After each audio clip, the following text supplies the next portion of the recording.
नमस्कार, द सियासी टेबल में आपका एक बार फिर से स्वागत है। मैं हूं आपका दोस्त भुवनेश कुमार और आप देख रहे हैं हमारा इस चैनल को, जिसमें हम लोगों ने सलूम्बर और 84 की विधानसभा सीटों पर हो रहे उपचुनाव को कवर किया। कई सारे प्रत्याशियों से, कई सारे लोगों से बात की और दोनों ही विधानसभा सीटों में क्या सियासी टेम्परेचर है इसको जानने की कोशिश की। और अब हम लोग जब चुनाव प्रचार अंतिम दौर में है, फिर से घर जा रहे थे तो हमें एक ऐसे मेहमान मिले जो कि 2023 में घाटोल विधानसभा से बीएपी के प्रत्याशी रहे, रनर अप रहे और 1851-52 वोट और आते तो ये माननीय विधायक हो जाते। तो अशोक जी बील हैं, काफ़ी लोकप्रिय हैं, बीएपी के जो समर्थक हैं उनमें काफ़ी इनकी डिमांड रहती है। तो वो यहाँ सलूम्बर में जितेश कटारा के समर्थन में प्रचार करने के लिए आए हुए थे। तो आज इनसे बात करेंगे। पीछे आप जयसमंद का नज़ारा देख रहे हैं। जयसमंद जो है वो एशिया की दूसरी सबसे शानदार मीठे पानी की झील है और काफ़ी फेमस जगह है। अशोक जी, सबसे पहले तो बहुत स्वागत है आपका। धन्यवाद आपको और आपके चैनल को और आपके दर्शकों को मेरी तरफ से और मेरी पूरी विधानसभा क्षेत्र की जनता की तरफ से आपको हार्दिक जोहार। तो आपको भावी विधायक कहें? देखो, वो समय हमारी व्यवस्था है, व्यवस्था के अनुरूप ही हम अभी जनता के सेवक, मेरे को जो 84,000 जनता का प्यार मिला है और भी जिन्होंने वोट नहीं दिया, मतदान मुझे नहीं किया था, उनका भी मुझे प्यार मिल रहा है। उनकी जो समस्या है उनको लेकर समय समय पर मैं प्रशासन के सामने खड़ा रहता हूँ, तो वो आगे 2028 तय करेगा। अच्छा, अपन सलूम्बर पे और अभी के चुनाव बात करेंगे, उससे पहले थोड़ा पीछे जाते हैं। अगर 2023 के चुनाव में जब आप काउंटिंग में थे तो जैसे जैसे वोट का मार्जिन कम पड़ रहा था, ऊपर नीचे चल रहे थे, तो क्या धड़कनें कैसी चल रही थी उस समय? और जब फाइनली जब आपको पता चला कि अब आप हार गए हैं तो क्या सिचुएशन क्या थी उस समय? सिचुएशन देखो ऐसा है, चुनाव था मेरे घर में। मैंने सिस्टर को पहले सरपंच का चुनाव लड़ाया है और मैं खुद ही पहले पंचायत समिति सदस्य का चुनाव लड़ा था, तो मुझे थोड़ा बहुत तो इसका अनुभव था। हालांकि मैं काउंटिंग में गया ही नहीं था, मैं बाहर ही था, मेरे अपने जनता के साथ में, मेरे जो कार्यकर्ता थे उनके साथ में बैठा था। पर जब मैं आगे आगे चल रहा था और लास्ट के 2 राउंड में जब अचानक से 3600 वोटों से मैं लॉस हो गया, तो मुझे थोड़ा क्या मुझे दुख हुआ। मेरे जिस जनता ने कार्यकर्ता बन के तन मन धन के साथ मेरे को सहयोग किया और उनकी आवाज़ बन के मैं उस राजस्थान की सबसे बड़ी पंचायत में जाने वाला था और मुझे वहाँ नहीं पहुँचने मिला, तो दुख हुआ। पर जनता जनार्दन है, लोकतंत्र में हार जीत होती रहती है और लोकतंत्र मुझे स्वीकार है। कितना मैनेज करने में टाइम लगा आपको? 2-4 दिन, 10 दिन? थोड़ा क्या माहौल घर में, क्या माहौल रहा? घर में तो देखो, मेरे मम्मी पापा टीचर हैं, तो रोना भी हुआ क्या? नहीं, ऐसा तो बिल्कुल नहीं। हाँ, रोना एक टाइम जरूर हुआ था कि जैसे मेरे घर पर लोग आते थे, जनता आती थी, मैं उनको समझाता था कि हार जीत होती रहती है। इस तरह से 2, 4, 5, 6 दिन, 10 दिन तक लगातार लगा रहा जनता का। पर जब विधानसभा में हमारे 3 साथी गए और एक साथ में जय जोहार का नारा लगा, उस टाइम मुझे ये लगा कि मेरी जनता ने थोड़ा सा मुझे, हालांकि सपोर्ट प्यार बहुत कुछ दिया, पर थोड़ा सा अगर मेरे को थोड़ी सी चूक हो गई, नहीं तो मेरी तरफ से भी मेरे घाटोल की जनता की आवाज़ जोहार के रूप में मैं वहाँ पर टेबल पे बजाता। अच्छा, एक किस्सा, ये जो विधायक है नानालाल जी नाम है ना, कांग्रेस, तो उनके लिए आपने कुछ बोला था कि धोती खुलने वाली, ऐसा कुछ तो हुआ था वायरल, वो क्या किस्सा? नहीं, देखो, मैं उनको जनता ने विधायक चुना है तो मैं उनका मान सम्मान करता हूँ, वो मेरे क्षेत्र के विधायक हैं। मैंने ऐसा नहीं हुआ था। वो क्या हुआ था, वो काउंटिंग हो रही थी, लास्ट के 2 राउंड से पहले मैं प्लस आया था, तो उस टाइम वो क्या, उनको वो धोती बड़ी पहनते हैं, तो धोती यूँ पकड़ के और बाहर निकलने लगे थे। फिर इतने में उनके कार्यकर्ताओं ने उनको रोक लिया था, तो वो तो क्या, मेरे घर पर जनता दुखी होकर आई थी, तो मैंने हंसी मजाक में ऐसा बोल दिया था कि वो धोती पकड़ के चल दिए, तो खोल दी थी, ये नहीं बोला था। अच्छा, तो अभी की चुनाव में जैसे आप यहाँ घूम रहे हैं सलूम्बर में जितेश जी के समर्थन में, जितेश जी भी तीसरे नंबर पर रहे, 52,000 अच्छे खासे वोट लेके आए और काफ़ी मेहनत कर रहे हैं 20 बार। क्या माहौल लग रहा है सलूम्बर में? देखो, मैं सबसे पहले तो आपको बता दूं, भारत आदिवासी पार्टी बिल्कुल नहीं थी। जिस तरह से मैं चुनाव लड़ा और भी चुनाव लड़े, तो जैसे उमेश भाई डामोर हमारे पहले 52,000 वोट लाए थे और सेकेंड पोजीशन रहे थे। थावरचंद जी डामोर पहले 52,000 वोट लाए थे और सेकेंड पोजीशन रहे थे। जितेश भाई कटारा 52,000 वोट लाए और सेकेंड पोजीशन पर है। दूसरी बार जब चुनाव हुआ तो उमेश भाई डामोर 30,000 की वोट से जीते चुनाव और दरियावत से एमएलए थावरचंद जी बने।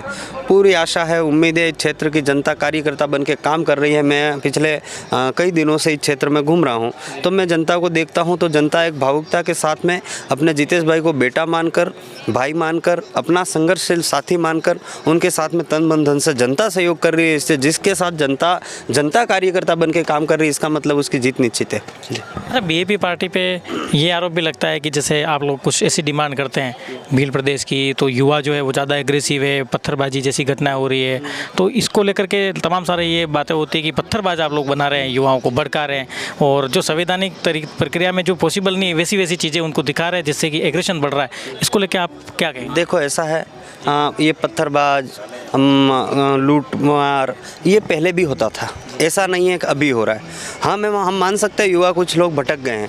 देखो कोई पार्टी या कोई जाति विशेष या कोई धर्म विशेष किसी भी आदमी को इस कृत्य को और नहीं धकेलती है। विशेषकर भारत आदिवासी पार्टी तो बिल्कुल भी नहीं करवाएगी, क्योंकि हमने समाज के लिए संघर्ष किया। हमारे साथी, हमारी जनता तन मन धन से भूखे प्यासे हमारे कार्यकर्ता मेहनत करते हैं, और हम उन लोगों को वो जो आरोप लगा रहे हैं, आरोप क्या है? मन्ना लाल जी ने एक दिन ये कह दिया था बाप वाले तो शहर छोड़ रहे हैं। उनका हाईएस्ट लेवल के आदमी एक इतना सा IQ लेवल की बात करते हैं तो थोड़ा शर्म वाली बात है। कोई भी पार्टी और हमारे जैसा युवा हम समझते हैं कि भाई हम पे क्या बीत रही है, हमने किस तरह की ज़िंदगी जी है, हमारे साथियों ने किस तरह की ज़िंदगी जी, हमने पढ़ाई किस तरह से करी है। हम युवाओं को हमारी राजनीतिक सोच के लिए, हमारे स्वार्थ के लिए हम सामाजिक भावना रखने वाले आदमी है। जब पार्टी नहीं आई थी इससे पहले हम सामाजिक भावना के रूप में, सामाजिक कार्यकर्ता के रूप में काम कर रहे थे। ठीक है, वो तो जनता ने हमको सिलेक्शन प्रणाली के तहत हम सबको जितने भी उम्मीदवार हैं या पदाधिकारी बना देते। हम किसी को ये नहीं कह सकते। आरोप बिल्कुल निराधार है और उनकी मानसिकता को चेंज करना होगा, मुद्दों की लड़ाई लड़नी होगी। उन जो ऐसे काम कर रहे हैं उनको हम सबको मिलकर ठिकाने लगाना होगा,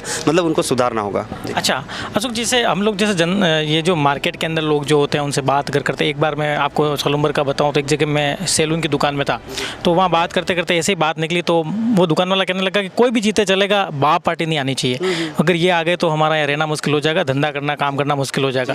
तो फिर मैंने उससे पूछा ऐसा क्यों? तो बोले कि नहीं यार, ये लोग आ जाएंगे तो यहाँ की कानून व्यवस्था, मतलब उसका वो वर्ड वो यूज़ नहीं कर पाया। उसका कहना यह था कि व्यवस्था खराब होगी, यहाँ के जो बच्चे हैं वो थोड़ा हमारे साथ दादागिरी करेंगे, डराएंगे, कराएंगे। तो इसको लेकर के मतलब ऐसी जो छवि बनी है, इसके पीछे कुछ ऐसे पीछे वाले बयान भी हैं जिसको आप लोग जानते हैं कि आपकी पार्टी जब शुरू हुई BTP थी तो कुछ लोगों ने बयान दिए थे ऐसे, तो वो सारी चीज़ें। अब अगर आप तमाम सारे लोगों को आश्वासन देना चाहें तो कैसे, क्या? उनको ये कहना चाहूँगा, जैसे हम रैली निकालते हैं या नामांकन करते हैं, कुछ भी करते हैं, तो हमारे युवा साथी होते हैं या बुजुर्ग होते हैं। आपको एक बात बता दूं मैं, इस दुनिया में आदिवासी समाज सबसे पहले जितने भी नारे बने हैं वो बनाए गए हैं, जितने भी नारे बने हैं वो बनाए गए हैं। पर जो जैसे हम हमारी भिली भाषा में कहते हैं ओकारा, और ऐसे कहते हैं कुरियाटी करना, वो एक नारा है। मतलब यहाँ से आदमी, हमारे पुरखे यहाँ से कुरियाटी करते थे तो अगले आदमी को पता चल जाता था कि उस आदमी ने कुरियाटी करा है और कुछ इशारे दे रहा है, कुछ वो दे रहा है। तो वो चीज़ें हैं। और दूसरी बात क्या है कि इन कांग्रेस BJP के लोगों ने उन लोगों के अंदर भ्रामकता फैला दी है, क्योंकि हमारा समाज है वो अशिक्षित है थोड़ा सा, और एक समाज की एकता है वो टूट चुकी है। तो हम उस समाज को एकता में बांधने जा रहे हैं। तो उस एकता को देखते हुए हमारे नेताओं को डर है कि हमारी राजनीतिक रोटियां बंद नहीं हो जाए। इसलिए उन भोले भाले जो मार्केट में लोग रहते हैं, जो जिनके खिलाफ जो जनता मार्केट में रहती है, उनके खिलाफ ऐसी मानसिकता डाली जाती है बाप वाले जीत जाएंगे। राजकुमार जी को देख लो, आज तक ऐसा कुछ हुआ। उमेश जी जीत गए, साल भर हो गया, ऐसा कुछ हुआ। थावरचंद जी जीत गए, साल भर हो गया। मेरे को भी 84,000 वोट मिले। अन्य प्रत्याशी लड़े, हमारे कमलेश्वर जी वहाँ विधायक है, सांसद साहब ने एक सीट अभी छोड़ी, जेकी भाई जीते। आप जहाँ देखो, आज मेरी घाटोल की जनता, मैं अन्य समाज के लोगों से मिलता हूँ, वहाँ की जनता से मिलता हूँ, तो वो मेरे को कहते हैं अशोक जी हमसे बहुत बड़ी गलती हो गई। हमको अगर आपके बारे में पहले से नेचर इस तरह का नेचर है और आप इस तरह से काम करना चाहते हो, आपकी ये मानसिकता है, इस तरह से अगर हमको पहले पता होता तो हम आपको अवश्य सपोर्ट। मार्केट के लोग कहते हैं अब भी आज की तारीख में, और मैं आपको आश्वासन देता हूँ कि आज की तारीख में, अगर मेरे कहना नहीं चाहिए पर 2028 में अगर मेरा चुनाव होता है तो पूरा मार्केट मेरे साथ में रहेगा। अच्छा, अभी एक ये फाइनली हम लोग आपसे एक और चीज़ जानना चाहेंगे। भील प्रदेश की बात होती है तो पहले ये कहते थे कि भीलों का प्रदेश होगा, सारे ब्यूरोक्रेटिक के पद जो है वो सारे उसमें हम भील ही लगेंगे, नौकरियों में सारे भील लगेंगे और भील लोग ही रहेंगे। तो दूसरे लोगों के मन में ये होता है कि यार भील ही लगेंगे। तो जैसे पॉलिटिक्स में 100% रिजर्वेशन है, अगर ऐसा नौकरियों में भी होगा तो हमारे बच्चे कहाँ जाएंगे? तो इसको लेकर के कैसे क्लेरिफाई करेंगे कि भील प्रदेश बनेगा, उसकी रूपरेखा क्या होगी, क्या प्रोविजन होंगे? देखो, सबसे बड़ी बात, इंपॉर्टेंट चीज़ ये है कि राजनीतिक बाद में, नौकरियां भी बाद में, वो सब होगा। हम भील प्रदेश, हमारे पुरखों ने जो मांग करी, हमारा जहाँ आदिवासी क्षेत्र है, जहाँ आदिवासी क्षेत्र है उसको बॉर्डरों में बांटा गया है। जैसे मेरी अड़क नीनामा है और MP में जस्ट सीमा के इस साइड में नीनामा हूँ, उस तरफ भी नीनामा है, भील है, आदिवासी है, मतलब हमारे कम्युनिटी के लोग हैं, उनके साथ में अत्याचार होता है। तो वहाँ की सरकार ना तो सुनती है ना कुछ भी नहीं। हम इधर राजस्थान में रहते हैं तो हमारा यूँ है कुल मिला के हमारे पुरखों का, जैसे गोविंदगढ़ महाराज का आंदोलन हुआ, बहुत सारे मामा जी का भक्ति आंदोलन हुआ, ऐसे कई सारे पुरखों का आंदोलन हुआ। उनका भी वो था कि ये हमारा जो आदिवासी क्षेत्र है वो एक होना चाहिए। और आपको इसके लिए मैं बता दूं कि हम लोगों ने कभी भी आदिवासी कम्युनिटी में, आप जैसे जैन हो तो आप हालांकि उदयपुर में रहते हो, कभी आपके गांव में जो जैन कम्युनिटी रहती है या फिर और भी कम्युनिटी रहती है, उनको ये पूछना कि आज से 20 साल पहले आज भी 20 साल पहले तो ठीक है, 20 साल पहले तो बहुत मान मर्यादा होती थी हमारे लोग। आज भी हमारे घर पे अगर कोई आता है तो पानी पिए बगैर नहीं जाता है। हम उसके लिए हमारे घड़े का पानी नहीं पिलाएंगे और हैंडपंप से जाएंगे, हाथ धुलाएंगे, पानी अवश्य पिलाएंगे। सेठ जी आते तो अलग से पानी लाते। बिल्कुल अलग से हम लाते हैं, उनकी मान ये तो मैं मानता हूँ, ये तो मेरे साथ भी होता है। जब हम लोग हमारे अंदर वो खून है तो आप लोगों को डरने की ज़रूरत नहीं है। हम इन जैसे बिल प्रदेश की बात करी आपने, तो हम लोग ये चाहते हैं कि आज हमारा समाज, जो समाज एक शान से ज़िंदगी जीता था, स्वाभिमान की ज़िंदगी जीता था, किसी से 1 रुपया नहीं खाता था, उस समाज को जो संवैधानिक प्रावधान मिले आज 72 साल होने आगे, वो संवैधानिक प्रावधान हमारे धरातल पे लागू नहीं हो रहे हैं और हमारे लीडर नहीं कर रहे हैं। हो सकता है उनको क्या सरकारों का या किसी प्रकार का लाभ, लोभ, लालच या किसी प्रकार का कोई भी दबाव बनाया जाता है। तो मैं ये सोचता हूँ कि हमारा आज हम मुसीबत में हैं, तो बिल प्रदेश का हो चाहे पार्टी का हो, मैं अदर समाज से ये कहना चाहूँगा कि आप लोग हमें साथ दीजिए। जब भी आपकी, जैसे महाराणा प्रताप की उस समय की बात करें तो महाराणा प्रताप को ज़रूरत थी तो हम आदिवासियों ने साथ दिया। उस टाइम में मुस्लिम समुदाय ने भी उनका साथ दिया, उनके ही भाई अलग थे। तो आज हमारा समुदाय बहुत पिछड़ा हुआ, मतलब बहुत पिछड़ता जा रहा है। हम लोग बहुत गरीब स्थिति में जाते जा रहे हैं। हमारा कम्युनिटी धीरे धीरे लो स्तर पर जा रहा है और हमारा जो संवैधानिक प्रावधान है वो लागू नहीं हो रहा है। तो आज राजनीतिक क्षेत्रों में जाके हम सरकार की विधानसभा, जैसे राजस्थान की महापंचायत हो या फिर भारत देश की महापंचायत हो, उसमें जाके हम हमारी आवाज़ को मुखर करना चाहते हैं। तो हमारी उस आवाज़ को वहाँ जाने के लिए आप लोग हमको साथ दीजिए। तो हम आपको बिल्कुल जिस तरह का हमको, अगर हमारा हिस्सा है वो हम खाएंगे, आपका हिस्सा अवश्य मिलेगा। हम सबका, किसी का हक नहीं मारेंगे। अच्छा, देखिए जैसे आप बता रहे हैं तो आदिवासी से प्रॉब्लम नहीं है। आदिवासी तो कांग्रेस का भी जीतेगा तो आदिवासी जीत के जाता है, बीजेपी का जीतेगा आदिवासी जीत के जाता है। लेकिन जो विचारधारा की बात है, जो पहले जो कहा कि बिल प्रदेश बना, इसको लेकर के थोड़ा कन्फ्यूजन, आपने अच्छे से उसको क्लैरिफाई किया। अच्छा, अब सलूम्बर में जैसे आपको क्या लगता है कितने वोट जितेश भाई को आएंगे, जीतेंगे, हारेंगे, 2 नंबर पर? तो मैंने किसी और चैनल को भी, जो भी चैनल है, मैंने उनको कहा था, शाम का समय है, मैंने कहा है 1,03,000 और 4,000 वोट के बीच में 1 लाख तो आएंगे, ऊपर 3 से 4,000 वोट। 1 लाख में तो जीत जाएंगे। वो तो जीतना तो तय है, जीतना तो तय है, वो तो मैंने कह दिया है, जीतना तो है ही सही, पर वोट भी इतने आएंगे। मिस कैलकुलेशन तो नहीं कर रहे हैं कहीं आप, बीजेपी को कमजोर समझ? नहीं, किसी को कमजोर, हम किसी पार्टी को, हमारे सामने जो भी है, चाहे बीजेपी हो, कांग्रेस हो या निर्दलीय भी हो, हम किसी को कमजोर और उनसे हम हमारी तुलना भी नहीं करते, ना उनको वो करे वो अलग बात है। हम किसी की तुलना नहीं करते, हमें हमारे कार्य पे भरोसा है, हमारी कार्यशैली पे भरोसा है, जनता पे भरोसा है, इसलिए हम कह सकते हैं कि इतने वोट आएंगे। बहुत अच्छा बोलते हैं, सारी बातों का विभागीय से जवाब देते हैं। लेकिन चलो, आज समय की सीमा है। सर, आपका क्या नाम है? कल सिंह मकवाना जी, आप किस पद पे हैं? भारतीय आदिवासी की अध्यक्ष है भारतीय आदिवासी पार्टी के। संभाग उदयपुर संभाग के अध्यक्ष हैं, बांसवाड़ा संभाग, बड़ा प्रतापगढ़, डूंगरपुर। आप भी घूमे हैं फील्ड में? बिल्कुल, मैं भी घूमा। क्या माहौल लग रहा है? माहौल देखो, यहाँ की सलूम्बर की जनता ने अभी तय कर लिया है। जी, लंबे समय से यहाँ राज था दोनों पार्टियों का, रघुवीर जी रहे, अमृतलाल जी रहे और कई साथी रहे। लेकिन इस बार ये उपचुनाव हो रहा है इनका, रघुवीर जी को जस्ट जाने के बाद। तो यहाँ के सभी अमृतलाल जी जाने के बाद, सॉरी, तो उसके बाद में यहाँ की जनता ने, किसानों ने, पढ़े लिखे साथियों ने, माताओं ने, सबने तय कर लिया है कि इस बार परिवर्तन, और परिवर्तन करके जितेश जी को जिताना तय हो गया, फाइनल। मैं 26 तारीख से यही हूँ इस जय समन के शीतला माता मंडल में। MLA साहब और सरपंच साहब, हम सभी साथी पूरी तैयारी कर रखी है और जीतने की तैयारी है? जीतने की तैयारी बिल्कुल। बीजेपी का भी कैलकुलेशन है कि स्ट्रॉन्ग वोट है, जैसे कि 60% के आसपास आदिवासी वोट है, 25-30% OBC, जनरल 10-15%, 2-4% दूसरा। तो उनका क्या, OBC जनरल वोटों का एक स्ट्रॉन्ग होल्ड है बीजेपी का, और 20-30% अगर आदिवासी का वोट मिलता है तो उनकी गणित 80-85 हज़ार की बैठती है। इसको लेकर के बड़ा आश्वस्त है वो, कैसे इसको आप लोग डिवाइड करेंगे? ये हम लोगों ने आकलन किया कि इस इलाके में माइक बज गया गाड़ी पे जी कि बीजेपी को, भारतीय जनता पार्टी को वोट देना है। नेता कौन है जनता जानती नहीं थी। अच्छा, कांग्रेस का भी ये था। अच्छा, आम जनता, गाड़ी घूम गई एक, ये लोग वोटिंग कर देते थे। सबसे प्रिय था इनके कमल के फूल को, ये वोट देते थे।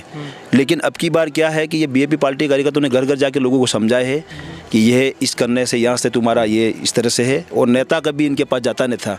कौन जीता, पटाखे छोड़ दिया और जय बोल रही, बस, इसके बाद कोई जानता नहीं था। अब लोगों ने नेता देखा है, घर घर जा रहे हैं, बांसवाड़ा की टीम जा रही है, जितेश जी के कार्यकर्ता जा रहे हैं। अब नेता देखा और उनका मुँह लिया, जो अधिकार के बारे में जो बात की है तो समझ भी गए अब। अच्छा, ये बात। आपका क्या नाम है, कहाँ के सरपंच हैं आप? राकेश रावत, हमीरपुरा सरपंच, बड़ोदिया के पास बांसवाड़ा। बांसवाड़ा के सरपंच। आप भी यहाँ मतलब प्रचार करने के लिए आए हैं? जी। कितने दिन से यहाँ पे हैं? ये मैं आज ही आया हूँ। क्या माहौल देखा आपने? मैंने आज जो मीटिंग ली उसमें माहौल ये देखा है कि 36 कौम के लोग जितेश भाई के साथ हैं। हमने जितने भी जैसे जनरल वाले लोग, अभी आपने अशोक जी से सवाल किया, तो उससे तो जनरल वाले के लोग हो, ओबीसी समाज हो, एससी समाज हो, सभी जितेश भाई के समर्थन में हैं, क्योंकि पढ़ा लिखा युवा हैं और सभी लोग उनके समर्थन में हैं, ऐसा हमने महसूस किया है यहाँ। आपका क्या नाम है? मोहनलाल कटरा, आप क्या पद पे हैं? पील प्रदेश विद्यार्थी मोर्चा ब्लॉक संयोजक सर। अच्छा, जी। आप भी प्रचार करने आए हैं? जी सर, क्या माहौल है? बहुत शानदार माहौल है सर, क्योंकि वेल एजुकेटेड कैंडिडेट है हमारा, क्योंकि अन्य जो कैंडिडेट है जो बीजेपी हो और कांग्रेस में है, शांता देवी जो अनएजुकेटेड जहाँ है 5वीं पास है, तो उन देखते हुए जनता जो जनरल समाज है, एसटी समुदाय, एससी समुदाय, ओबीसी समुदाय, जो मानव जनगण हित से है, वो सभी साथी सहयोग करेंगे सर। तो अशोक जी थे हमारे साथ, घाटोल के बीजेपी के प्रत्याशी रहे हैं, रनर अप रहे हैं, काफ़ी क्लोज आकर के थोड़े रह गए विधायक बनने से, माननीय विधायक हो जाते। तो अच्छा जवाब इन्होंने दिया, और जनरल के लोगों को, ओबीसी के लोगों को, जो लोग व्यापार करते हैं, अपने काम में व्यस्त रहते हैं, उन लोगों के लिए भी मैसेज दिया कि डरने की कोई ज़रूरत नहीं है। केवल आदिवासियों की बात बीजेपी अब नहीं करती है और सबको साथ लेके चलने की बात करती है। ठीक है, बिल्कुल सही कह रहे हो। और प्रत्याशी का सही देख के चयन कीजिएगा। आप राजस्थान की सबसे बड़ी महापंचायत में किसी पूरे 3 लाख वोटरों का प्रतिनिधि करने के लिए वहाँ पर भेज रहे हो, तो कम से कम पढ़ा लिखा, शिक्षित, आपकी बेबाक आवाज़ को वहाँ रख सके हो, और रात की 12 बजे भी अगर काम पड़े तो आपके बीच में आके खड़ा रह सके। यही सलूम्बर की जनता से कहना चाहूँगा। वो हैं जितेश भाई कटारा, भारत आदिवासी पार्टी के प्रत्याशी है, उनको अधिक से अधिक मत देकर विजय बनाए। जयसमन की झील पे भारत आदिवासी पार्टी के एक बांसवाड़ा घाटोल से आए हुए कार्यकर्ता हैं, चुनाव प्रचार किया है सलूम्बर में। उम्मीद है जितेश कटारा 1 लाख वोट लेकर के आएंगे। अगर इतने वोट लेकर के आएंगे तो मेरा जो राजनीतिक अनुभव कहता है कि विधायक हो जाएंगे। लेकिन क्या होगा वास्तव में, क्या हकीकत होगी, 13 तारीख को वोट होंगे, 23 को जब मतगणना होगी तो पता चलेगा। आप हमारे साथ बने रहिए। चैनल को अब तक अगर सब्सक्राइब नहीं किया है तो ज़रूर सब्सक्राइब कीजिए और हमारे चैनल को देखते रहिए। आपका दिन शुभ हो। Thank you.